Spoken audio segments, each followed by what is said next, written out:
تو اب دیکھ لیں بزدل لوگوں نے تو یہی کہنا تھا نا, زیادہ تر تو بزدل تھے جنہوں نے پانی بہت زیادہ پیا, وہ کہہ لگے آج تو ہمارے اندر کوئی طاقت نہیں ہے کہ جالوت کا مقابلہ کریں. اس کا قد بھی اتنا اونچا تھا کہ بنی اسرائیل کے لوگ اس کے ٹخنوں یا پنڈلی تک آتے تھے, ایڈی بڑی وہ بلا سی, تو اس کو کون گرا سکتا تھا. پھر اس نے زیرہ بھی پہنی ہوئی ہوتی تھی, فل زیرہ کے اندر ہوتا تھا, ایک آنکھ کا حصہ اس نے صرف چھوڑا ہوتا تھا جس سے وہ دیکھتا تھا, تو اس سے تو اکیلے سے کوئی نہیں لڑ سکتا تھا. ان کے پاس ایک گوپیا ہوا کرتا تھا, ایک چمڑے کا بنا ہوا, ایک سمجھ لیں ایک حادثہ, جس میں وہ پتھر رکھ کے اور ساتھ رسی باندھ کے نا یوں گھما کے پھینکتے تھے. پرانے زمانے میں لوگ اسی طریقے سے شکار کیا کرتے تھے, یا گلیل ہوتی تھی یا تیر کے ساتھ. یہ بچپن سے چونکہ اس کے ماہر ہوئے ہوئے تھے, ان کا نشانہ بہت زبردست تھا, اور یہ شیروں کے اور بھیڑیوں کے جبڑے توڑ دیتے تھے ایک پتھر کے ذریعے رکھ کے, تو اتنا زبردست نشانہ تھا.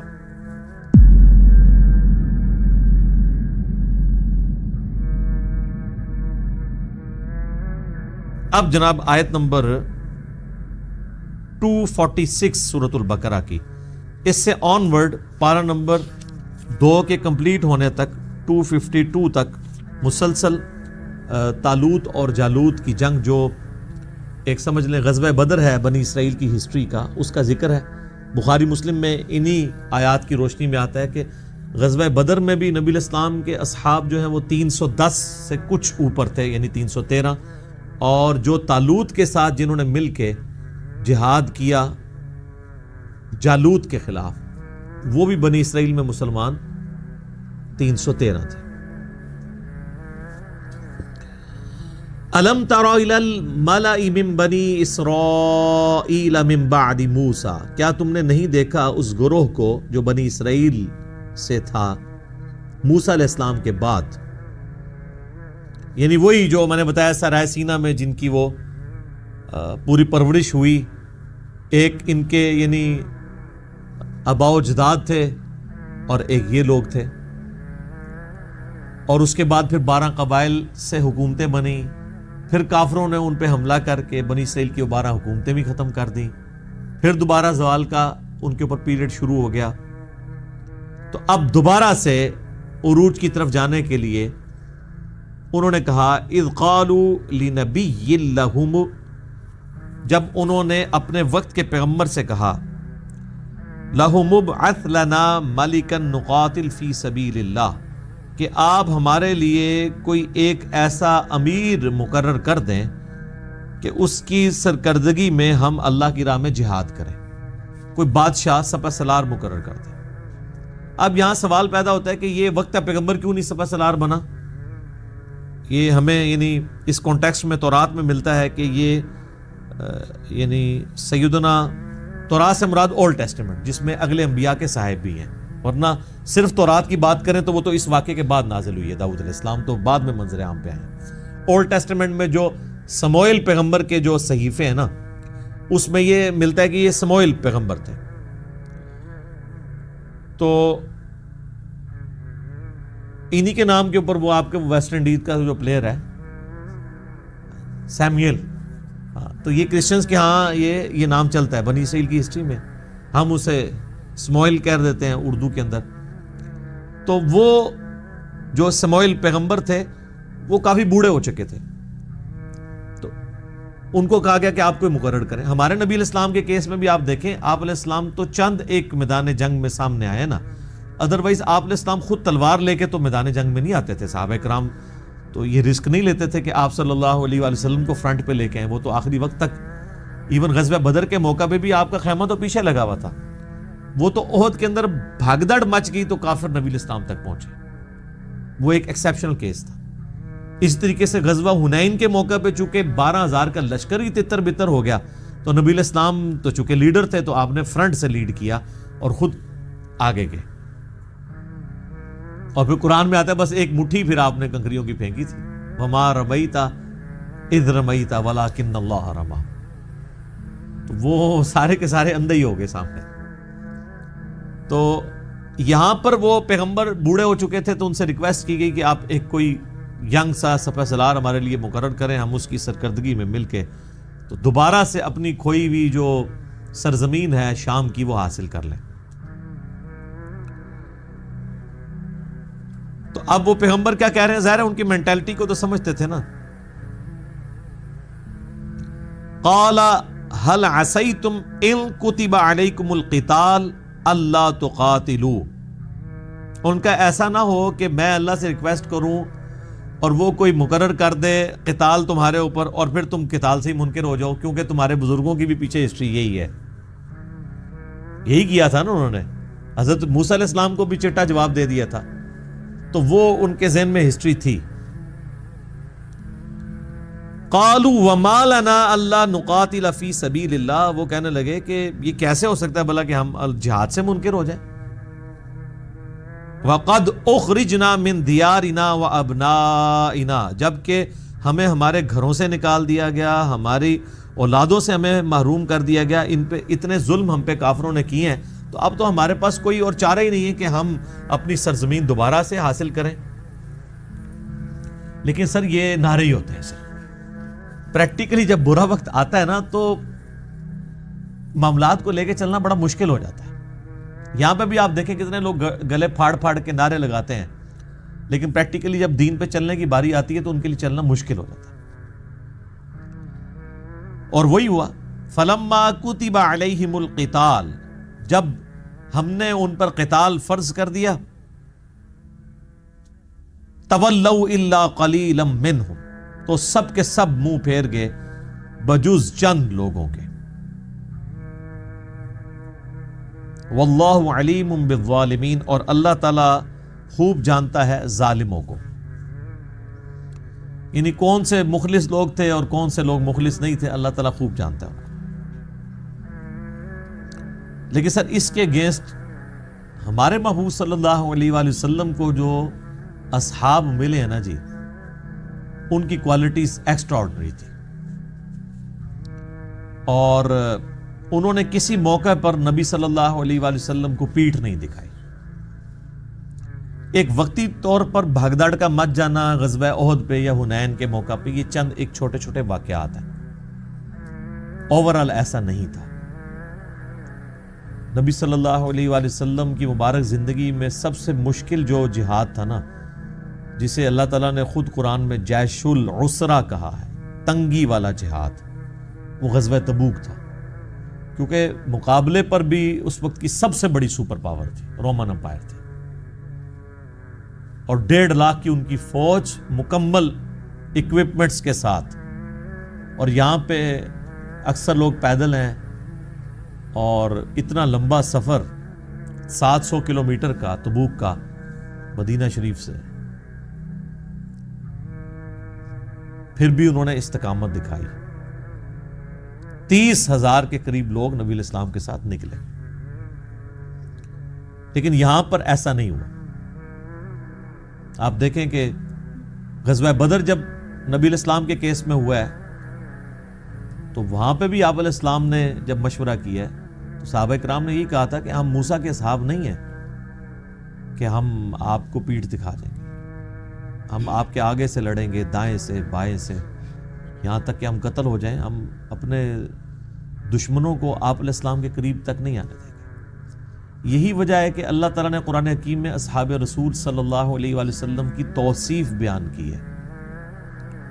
محمد رسول اللہ والذین معہ اشداء علی الکفار رحماء بینہم. اور پھر آگے اللہ تعالیٰ نے فرمایا کہ ان کی یہ خصوصیات کا ذکر ہم نے تورات اور انجیل میں بھی کیا تھا کہ بڑے کمیٹڈ لوگ آپ علیہ السلام کو ملیں گے. کیونکہ آپ علیہ السلام کو اللہ تعالیٰ نے قتال کے ساتھ، تلوار کے ساتھ مبعوث کیا تھا. آپ سے کام بہت غیر معمولی لینا تھا، غلبہ دین کروانا تھا، اور رومن اور پرشین امپائر کو اکھڑوانا تھا. اس کے لیے چیز ضروری تھی کہ آپ کے ساتھ ایسے لوگ ہوں جو قتال سے بھاگے نہیں، جان لوٹانے سے ڈرے نہ، دلیری کے ساتھ وہ اپنی جانیں جو ہیں وہ اللہ کے حضور پیش کرنے کے لیے تیار ہو جائیں. تو اس لیے نبی علیہ السلام کے جو صحابہ کی توصیف اگلی کتابوں میں آئی ہے نا، ان کی عبادت کے تذکرے، ان کی اللہ سے کمٹمنٹ کے تذکرے، اور سب سے ٹاپ آف دا لسٹ ان کا جہاد کا معاملہ، جو بعد میں مسلمانوں میں کمزوری آ گئی. صحابہ کرام کا سب سے بڑا جو ترہ امتیاز تھا نا، وہ ہے ہی جہاد اور قتال تھا. باقی ساری چیزیں چھوٹی ہیں ان کی زندگی میں. دیکھیں صحابہ میں تو کئی لوگ ہیں جن سے زیادہ نمازیں آپ لوگ پڑھ چکے ہیں اپنی زندگی میں. اکرمہ ابن ابی جہل فتح مکہ پہ مسلمان ہوئے ہیں 8 ہجری میں, اور جنگ یرموک میں 13 اور 14 ہجری کے اندر وہ شہید ہو گئے. تو کتنے سال نمازیں پڑھی ہیں انہوں نے؟ 6 سال. 6 سال کے روزے رکھے ہوں گے. تو آپ میں سے کتنے لوگ ایسے 25-30 سال کے روزے یا نمازیں پڑھ چکے ہیں؟ ان کی زندگی میں جو ڈومیننٹ پہلو تھا نا وہ یہ تھا کمٹمنٹ فار گاڈ, جانت علم. اور اس وقت سب سے زیادہ ضرورت بھی اسی چیز کی تھی. جس طرح میں کہتا ہوں کہ اس وقت سب سے زیادہ ضرورت جو ہے وہ ہے جہاد بن نفس کی, کہ اپنے نفس کو اللہ کی اطاعت میں لگایا جائے, بے حیائی سے اور حرام کاریوں سے اپنے آپ کو بچایا جائے. یہ بہت بڑا فتنہ ہے اس وقت میڈیا کی وجہ سے, بچنا ان چیزوں سے. اس وقت قتال کی ازمائش سب سے بڑی ازمائش تھی اور صحابہ اس میں پورے اترے. وقال لهم نبيهم ان اللہ قد بعث لكم طالوت ملکا. تو جناب دعا تو خود کروائی تھی, تو پھر اللہ نے اپنے وقت کے پیغمبر کو وحی کی, تو وہ ان کے نبی نے ان سے کہا کہ بے شک اللہ تعالیٰ نے طالوت کو تمہارا بادشاہ, تمہارا سپہ سالار مقرر کیا ہے. اچھا, اب انہی آیات کے روشنی میں نا جو صلاح الدین یوسف صاحب ہے نا, جنہوں نے احسن البیان لکھی ہے, جو سعودی عرب سے مفت ترجمہ دیا جاتا ہے, آپ کو پتہ یہ سارے لوگ بنی امیہ کے یعنی خدمت گار ہیں. تو وہ کوئی موقع جانے نہیں دیتے قرآن حکیم میں بھی بنو امیہ کو ثابت کرنے کا. یہاں سے ان کے دماغ میں شیطان نے ایک وسوسہ ڈالا, وہ انہوں نے تفسیر میں لکھ دیا. انہوں نے کہا کہ یہ جو طالوت اور جالوت کے کیس میں جو طالوت کو اللہ تعالیٰ نے بادشاہ مقرر کیا, تو اس سے ملوکیت ثابت ہو جاتی ہے کہ ملوکیت بھی اللہ تعالیٰ کو پسند ہے. یعنی یہ ملوکیت یہاں اپنے لغت کے معنوں میں آئی ہے, اصطلاح کے معنوں میں نہیں. لغت کے معنوں میں دیکھیں تو نبی صلی اللہ علیہ وآلہ وسلم بھی ملک تو تھے, بادشاہ تھے نا, امیر المجاہدین بھی تھے اور امام الموحدین بھی تھے. لیکن جب ہم اصطلاح میں بات کرتے ہیں نا, خلافت راشدہ یا علی منہاج النبوہ, ان معنوں میں تو معاذ اللہ استغفر اللہ, نہ نبی علیہ السلام ملک تھے, نہ سیدنا ابو بکر عمر عثمان و علی رضی اللہ عنہم اجمعین وعلیہم السلام اجمعین وہ ملک تھے. ان معنوں میں تو معاذ اللہ ہی ان کو گالی دینا ہے. اگر آپ اصطلاح کے معنوں میں ملوکیت لیں گے, اگر آپ لغت کے معنوں میں لیں گے, اس سے مراد حکمرانی ہے, وہ تو اللہ بھی بادشاہ ہے. زمین و آسمان کی ملکوت السماوات والارض, زمین و آسمان کی بادشاہت کس کی ہے؟ اللہ کی. لیکن یہاں وہ اصطلاح والی ملوکیت کا لفظ نہیں استعمال ہو رہا ہوتا, بلکہ یہاں پہ لغت کے معنوں میں. تو لغت اور اصطلاح کا تو فرق ہے. سورہ یوسف میں رب کا لفظ مالک کے لیے آیا ہے, غلام کے ریفرنس سے, جو حضرت یوسف علیہ السلام کہتے ہیں تم میں سے فلاں شخص اپنے رب کو شراب پلائے گا, اور دوسرے اسی کو کہتے ہیں کہ جب تم اپنے رب سے ملو تو میری سفارش کرنا کہ مجھے اس طرح انہوں نے ویسے ہی یعنی جیل میں ڈال دیا. تو وہاں رب جو ہے وہ لغت کے معنوں میں ہے, پالنے والا. جیسے باپ بھی رب ہی ہے نا, پالنے والا تو ہے نا, رب ارحمہما کما ربیانی صغیرا, جس طرح بچپن میں انہوں نے ہمیں پالا تھا ماں باپ نے, اللہ تو بھی ان پر رحم فرما, سورہ بنی اسرائیل میں آتا ہے. تو یہاں پہ لغت کے معنوں میں رب آیا ہے. اصطلاح کے معنوں میں اگر رب کی بات کریں گے تو وہ پھر رب وہ ہے الحمدللہ رب العالمین. ٹھیک ہے, جس دا لوکی کلمہ پڑھ دے او محمد اور تے میاں محمد بخش اور, ٹھیک ہے نا, وہ نام ایک ہونے سے تو نہیں فرق پڑے. کتنے محدثین ہیں ان کے نام ہی محمد ہے. امام بخاری کا نام محمد ہے, محمد بن اسماعیل. امام باقر کا نام بھی محمد ہے. ابن سیرین کا نام بھی محمد ہے, محمد ابن سیرین. تو کتنے محدثین تابعین کے نام محمد ہے, لیکن وہ نام سیم ہونے سے تو اصطلاح اور لغت کا تو یہاں ان کا دماغ چلا گیا جو اس سے. تو انہوں نے کہا بعض لوگ ملوکیت کو برا جانتے ہیں, تو قرآن میں تو اللہ تعالیٰ نے خود ایک بادشاہ مقرر کیا تھا. سر یہ جو طالوت کو بادشاہ مقرر کیا تھا یہ پیغمبر کی وحی کے ساتھ اللہ نے مقرر کیا تھا. جبکہ حضرت امیر معاویہ رضی اللہ تعالیٰ عنہ ہو یا اس کے بعد جو بنی امیہ کے خلیفہ ہیں، ان کو اللہ نے نہیں مقرر کیا، بلکہ وہ کس طریقے سے اس امت میں مسلط ہوئے ہیں وہ میرا آپ کربلا والا ریسرچ پیپر احادیث کی روشنی میں پڑھیں، حکمرانوں کی لکھی ہوئی تاریخ کی روشنی میں نہیں۔ اردو میں بھی ہے، عربی میں بھی ہے، انگلش میں بھی ہے اور ہندی میں بھی ہے۔ تو یہاں پہ میں جب بھی آتا ہوں تو مجھے وہ صلاح الدین یوسف صاحب کی تفسیر یاد آ جاتی ہے، چونکہ میں اسے پروموٹ بھی کرتا ہوں کہ بیسٹ تفسیر میں سے آسن البیان، لیکن جہاں پہ خامی ہے وہ ہائی لائٹ کرنا ہماری جو ہے علمی ذمہ داری ہے کہ یار یہ کام وہ ڈالتے ہیں، تو وہ اگر ملوکیت کا لفظ لیں تو ان کو کہیں کہ آپ جس ملک کی بات کر رہے ہیں ان معنوں میں تو خیر سورہ آل عمران میں آیا ہے کہ وَتُعِزُّ مَن تَشَاءُ وَتُذِلُّ مَن تَشَاءُ، اللہ تعالیٰ جس کو چاہتا ہے عزت دیتا ہے، جسے چاہتا ہے ذلت۔ اس کا سٹارٹ ہی سے ہو رہا ہے کہ اے ملک کے مالک، تو جسے ملک دے تیری مرضی، جس سے چھین لے تیری مرضی، کسی کو عزت دے تیری مرضی، کسی سے عزت چھین لے تیری مرضی، تیرے ہاتھ میں ساری بادشاہی ہے۔ وہ تو فرعون کو بھی اللہ تعالیٰ نے بادشاہی دی ہوئی تھی، لیکن فرعون اللہ کا ریپرزینٹیٹو نہیں تھا دنیا کے اوپر، ذہن میں رکھیے گا۔ تو یہ والی ملوکیت اگر انبیاء کی کو ثابت کرتا ہے، انبیاء کے کانٹیکسٹ میں ان کا بادشاہ مقرر کرنا، تو یہ وحی کے ذریعے تھا، لہٰذا اس کا معاملہ اس کے ساتھ کمپیئر نہیں ہو سکتا۔ قالوا انا یکون لہ الملک، وہ کہنے لگے کہ کس طرح اس کے ہمارے اوپر وہ امیر مقرر ہو سکتا ہے، علینا ہم پر، ونحن احق بالملک، جبکہ ہم زیادہ جو ہے وہ امارت کے حقدار ہیں کہ ہم جو ہے وہ امیر بنے، منہ اس سے، ولم یؤت سعۃ من المال، اور اسے نہ تو مال میں کوئی وسعت دی گئی ہے، یعنی وہ کہنے لگے نہ تو اس کا حسب نسب اس اعتبار سے کوئی ہمارے والا کوئی اعلیٰ ہے اور نہ اس کے پاس مال ہے، تو وہ کیسے طالوت جو ہے وہ ہمارے اوپر امیر مقرر ہو سکتا ہے۔ قال ان اللہ اصطفاہ علیکم، تو وہ پیغمبر نے جواب دیا کہ بے شک اللہ تعالیٰ نے اسے تم پر چن لیا ہے، وزادہ بسطۃ فی العلم والجسم، اور اسے تم پر فوقیت دی ہے جسم کی کشادگی میں بھی اور علم کی بھی، علم کا ذکر پہلے آیا، علم بھی اس کا تم سے زیادہ ہے اور اس کے اندر طاقت بھی زیادہ ہے۔ ظاہر ہے وہ اب میدان جنگ کی باری آ رہی ہے تو پھر ایسا بندہ چنا جائے گا نا جو علم اور جسم رکھنے والا ہو۔ اچھا، انہی آیات کی روشنی میں شیعہ نے جو ہے وہ حضرت علی کی خلافت ثابت کی ہے۔ وہ کہتے ہیں کہ سیدنا علی جو تھے ان کا علم بھی باقی صاحب سے زیادہ تھا اور طاقت بھی، آپ دیکھ لیں جتنے بڑے بڑے معرکے ہیں وہ حضرت علی نے آپ کو جتائے ہیں۔ تو انہوں نے کہا کہ اس سے قرآن سے ایک اسلوب پتہ چلتا ہے کہ جو ہے وہ عمارت یا خلافت اس کو دینی چاہیے کہ جس کے پاس علم اور جسم یعنی طاقت کے اعتبار سے وہ باقیوں پر پرائورٹی رکھتا۔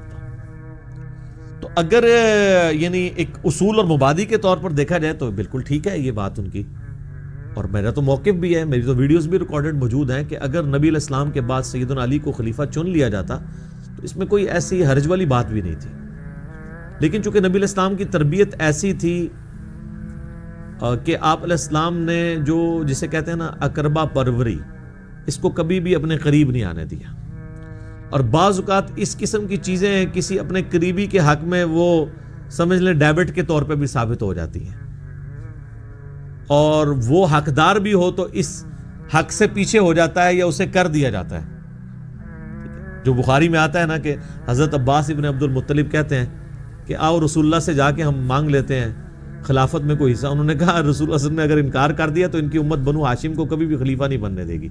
تو حضرت علی کو یہ پتہ تھا کہ نبی علیہ السلام فی نفسہ ہی خلیفۃ اللہ ہے فی الارض، تو آپ اپنے رشتہ داروں کو کبھی بھی آگے نہیں آنے دیں گے اس اعتبار سے خود۔ ہاں امت چن لے وہ علیحدہ معاملہ ہے، خود جب بھی آپ کا معاملہ آئے گا نا تو آپ یہ نہیں کریں گے، کیونکہ نبی علیہ السلام کے وہ بچوں کی مانند تھے۔ تو لہٰذا اس سے آپ علمی دلیل تو ضرور پکڑ سکتے ہیں، لیکن اس سے اگر کوئی شخص کہے کہ اجماع صحابہ انکلوڈنگ خود سیدنا علی کا بھی ابو بکر عمر عثمان کی بیعت کر لینا وہ کو قرآن کے خلاف تھا، تو پھر آپ کا دوسرا ایکسٹریم رویہ ہوگا۔ ہم تو درمیان میں اس معاملے میں کہ اس طرف بھی موقف اڈاپٹ کیا جا سکتا تھا اور کیوں نہیں کیا گیا اس کے پیچھے وہ والا معاملہ موجود تھا، تو دونوں معاملات اپنی جگہ درست ہیں۔ واللہ یؤتی ملکہ من یشاء، اور اللہ تعالیٰ جسے چاہتا ہے اپنا ملک عطا فرماتا ہے. واللہ واسع علیم، اور اللہ تعالیٰ وسعت والا اور علم والا ہے. وقال لهم نبیہم، اور ان کے نبی نے ان سے کہا، ان آیت ملکہ ان یأتیکم التابوت فیہ سکینہ، کہ یہ جو طالوت کی بادشاہی ہے اس کی نشانی اللہ کی طرف سے یہ ہے. یعنی تمہیں اگر شک ہو کوئی معاذ اللہ میں نے تم سے غلط بیانی کی ہے تو اللہ تعالیٰ نشانی کے طور پہ کہ اللہ تعالیٰ کی تائید اس کو حاصل ہے. اللہ تعالیٰ تمہیں تابوت سکینہ واپس لوٹا دے گا. وہ تابوت جس میں تمہارے لیے سینوں کا سکون ہے، من ربکم، تمہاری رب کی طرف سے. وَبَقِيَّةٌ مِّمَّا تَرَكَ آلُ مُوسَى وَآلُ ہارون، اور اس میں موسیٰ علیہ السلام اور ہارون علیہ السلام کے چھوڑے ہوئے تبرکات بھی موجود ہیں. تحملہ الملائکہ، جسے فرشتے اٹھائے ہوئے لائیں گے. ان فی ذالک لآیہ، اس میں تمہارے لیے ہوگی نشانی، لکم، تمہارے لیے، ان کنتم مؤمنین، اگر واقعی ہی تم ایمان لانے والے ہو، بات ماننے والے. تو اب اس سے لگ رہا ہے کہ فرشتے وہ لے کر آئے. باقی اسرائیلی روایتوں میں آپ جائیں، مسلمانوں کے تفاسیر میں، جو میں نے کہا کہ ظاہری الفاظ تو یہی ہیں کہ فرشتے لے کے آئے، لیکن اس کے لیے کوئی نہ کوئی سبب تو بنتا ہے. تو وہ کہتے ہیں کہ جو کفار تھے نا، وہ اس تابوت سکینہ کو بنی اسرائیل سے اٹھا کر لے گئے، تو جہاں وہ لے گئے وہاں پہ وبائی امراض اور بیماریاں آئیں.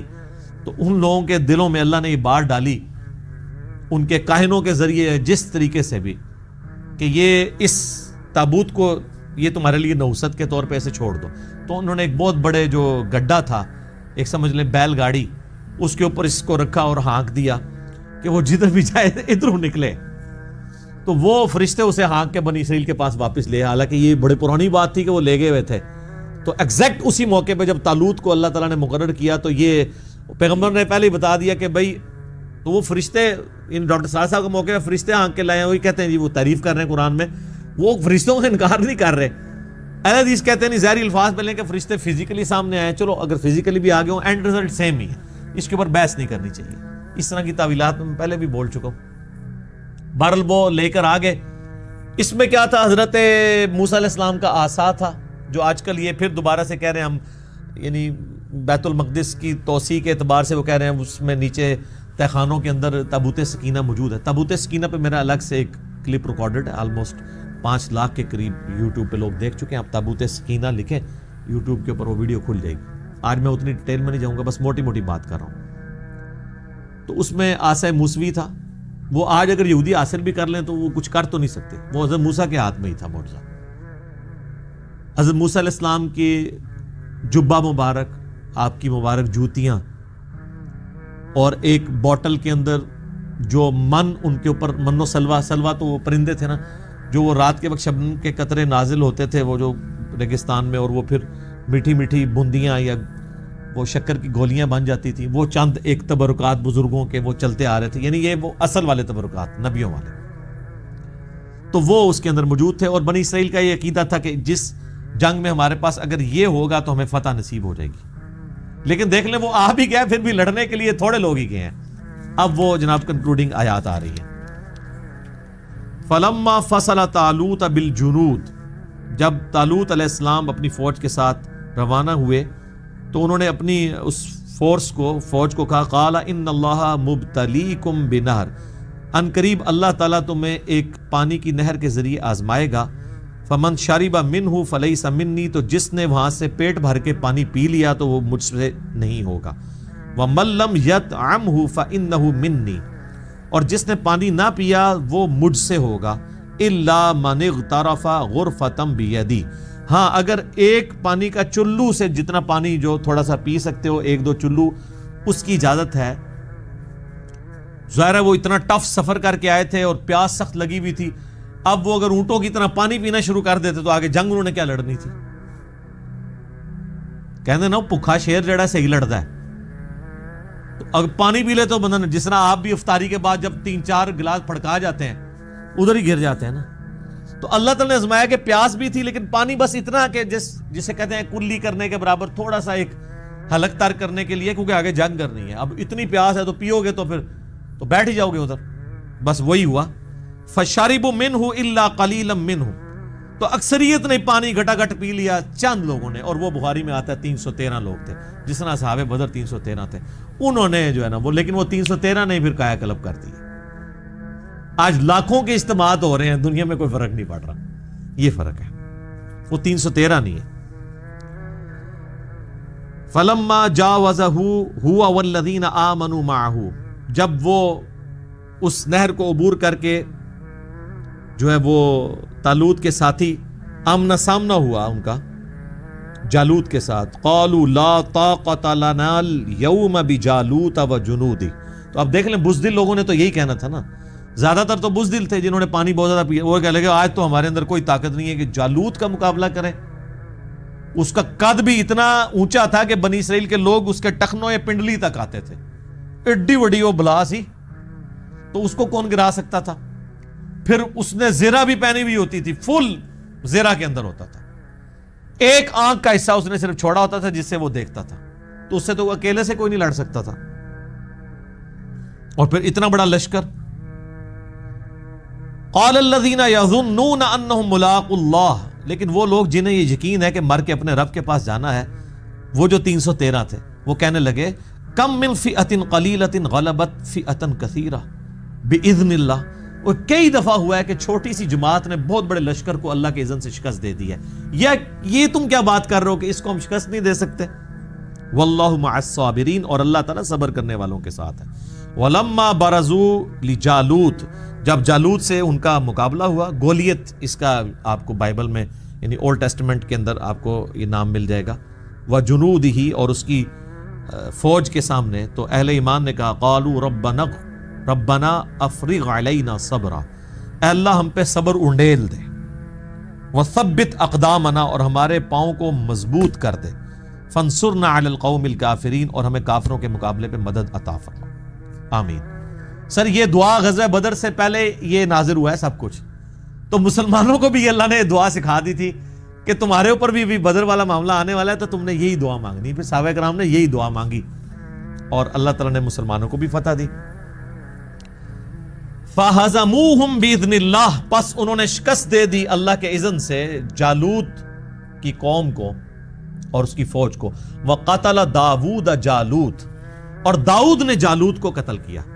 یہ داؤد علیہ السلام کی عمر اس وقت کہتے ہیں 16 سال تھی، اسرائیلی روایتوں میں آتا ہے، اور گڈریے تھے، بھیڑ بکریاں پالا کرتے تھے۔ ان کے پاس ایک گوپیا ہوا کرتا تھا، ایک چمڑے کا بنا ہوا، ایک سمجھ لیں ایک ہاتھ سا، جس میں وہ پتھر رکھ کے اور ساتھ رسی باندھ کے نا یوں گھما کے پھینکتے تھے۔ پرانے زمانے میں لوگ اسی طریقے سے شکار کیا کرتے تھے، یا گلیل ہوتی تھی یا تیر کے ساتھ۔ یہ بچپن سے چونکہ اس کے ماہر ہوئے ہوئے تھے، ان کا نشانہ بہت زبردست تھا، اور یہ شیروں کے اور بھیڑیوں کے جبڑے توڑ دیتے تھے ایک پتھر کے ذریعے رکھ کے، تو اتنا زبردست نشانہ تھا۔ تو بس انہوں نے اپنی ایکسپرٹی استعمال کی، وہ ایک اونچی جگہ پہ پہاڑ پہ یا ٹیلے پہ چڑھ گئے، اور یہاں پہ لوگ یعنی گھبرائے ہوئے ہیں کہ اس کو جالوت کو کیسے گرائیں گے۔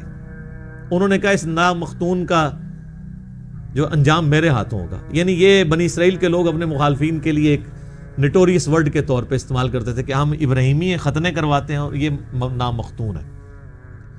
تو انہوں نے پھر اس گوپیے کے اندر وہ پتھر رکھ کے جب رسی گھمائی اور پھینکا، تو وہ جو ایک ہی آنکھ کی جگہ میں نے بتائی ہے نا تھی نا، وہ نشانہ ایسا تھا کہ وہ آنکھ سے وہ انٹر ہوا، اس کے دماغ میں چلا گیا۔ دماغ میں کوئی چیز چلی جائے تو وہ بڑے سے بڑی بھی کوئی بلا چیز ہو، تو وہ حضرت داؤد علیہ السلام جو ہے وہ اس طرح منظر عام پہ آگے، کیونکہ طالوت علیہ السلام تھے، تو انہوں نے پھر بعد میں اپنی 16 سال تو انہوں نے حکومت کی، اور اپنی بیٹی کا نکاح بھی حضرت داؤد کے ساتھ کر دیا، اس سے پھر حضرت سلیمان پیدا ہوئے۔ تو حضرت داؤد علیہ السلام اس طریقے سے منظر عام پہ آئے۔ وَقَتَلَ داود جالوت، اور قتل کر دیا داود نے جالوت کو۔ وَآتَاهُ اللَّهُ الْمُلْكَ وَالْحِكْمَةَ، تو اللہ تعالیٰ نے انہیں بادشاہی بھی عطا کی اور حکمت بھی، نبوت عطا کی۔ وَعَلَّمَهُ مِمَّا يَشَاءُ، اور اللہ تعالیٰ نے جو چاہا ان کو سکھا دیا۔ اب دیکھیں طالوت تو پیغمبر نہیں تھے، لیکن ان کا داماد پیغمبر ہوا حضرت داؤد علیہ السلام۔ اور پھر یہ بنی اسرائیل کی ہسٹری، یعنی طالوت 16 ایئرز، جالوت یعنی اس کے بعد داؤد علیہ السلام جنہوں نے جالوت کو قتل کیا تھا 40 سال، پھر ان کے آگے بیٹے 40 سال سلیمان علیہ السلام۔ لیکن سلیمان علیہ السلام کے پھر 2 بیٹوں میں اختلاف ہو گیا، وہ پیغمبر تو نہیں تھے، اور وہ پھر 2 ریاستیں جو ہے وہ قائم ہو گئی۔ اور پھر آہستہ آہستہ ان کے اندر وہی معاملات شروع ہوئے، پھر ان کی حکومت ختم ہو گئی. پھر اللہ تعالیٰ نے حضرت عزیر علیہ السلام کو ان میں مبعوث کیا. پھر ان کی دعا کی برکت سے دوبارہ سے پھر بنی اسرائیل کو عروج ملا، اور وہ عروج جو ہے وہ حضرت سلیمان علیہ السلام اور حضرت داؤد علیہ السلام کی جو سلطنت تھی اس کے مقابلے کا ایک عروج دوبارہ سے انہیں ملا. وَلَوْلَا دَفْعُ اللَّهِ النَّاسَ بَعْضَهُمْ بِبَعْضٍ، اور اگر اللہ تعالیٰ بعض لوگوں کو بعض کے ذریعے نہ ہٹاتا رہتا، لَفَسَدَتِ الْأَرْضُ، تو زمین پہ فساد برپا ہو جاتا. وَلَكِنَّ اللَّهَ ذُو فَضْلٍ عَلَى الْعَالَمِينَ، لیکن اللہ تعالیٰ اپنے فضل و کرم فرمانے والا ہے سارے جہان والوں پر. اچھا، اسی سے ملتی جلتی ایک آیت جو ہے وہ سورہ حج میں بھی 40 نمبر آیت ہے کہ اگر اللہ تعالیٰ قتال کے ذریعے بعض کو بعض میں مسلط نہ کرتا تو زمین پر کوئی بھی اللہ کی عبادت گاہیں جو اللہ کے ذکر کے لیے بنائی گئی ہیں، معبد ہوں، گرجے ہوں، کلیسا ہوں یا مسجدیں، یہ سلامت نہ رہتی. جو میں نے وہ کرتارپور والے اپنی ویڈیوز کے اندر بھی جس آیت کی کوٹیشن یعنی میں نے اس میں کوٹ کیا تھا، تو یہاں میں بھی اللہ تعالیٰ فرما رہا ہے کہ اللہ تعالیٰ یعنی قتال کے ذریعے یہ سب کچھ کرتا ہے. اللہ تعالیٰ چاہے تو خود بھی کر سکتا ہے معجزانہ طور پہ، لیکن اس کی سنت یہ ہے کہ وہ لوگوں کے ذریعے سارے معاملات کو لے کے چل رہا ہوتا ہے. تِلْكَ آیات اللہ نتلوها علیک بالحق، یہ اللہ کی آیات ہیں جو اے نبی علیہ السلام ہم آپ پر حق کے ساتھ پڑھ رہے ہیں. وَإِنَّكَ لَمِنَ الْمُرْسَلِينَ، اور بے شک آپ اللہ کے رسولوں میں سے ہیں. علیہم السلام اجمعین. سبحان ربک رب العزت عما یصفون وسلام علی المرسلین والحمد للہ رب العالمین. اچھا، اس آیت کا مقصد کیا تھا یہاں پہ کہ نبی علیہ السلام ایک ایسا واقعہ بیان کر رہے ہیں جو آپ علیہ السلام کی پیدائش سے بھی 1000 سال سے بھی زیادہ پرانا واقعہ ہے. آپ علیہ السلام امی ہیں، لکھنا پڑھنا نہیں جانتے، اور بنی اسرائیل کی ہسٹری کے جو واقعات ہیں وہ کس طریقے سے پرفیکشن کے ساتھ بیان کر رہے ہیں، یہ اس بات کا ثبوت ہے کہ آپ علیہ السلام پہ اللہ کی طرف سے وحی نازل ہے.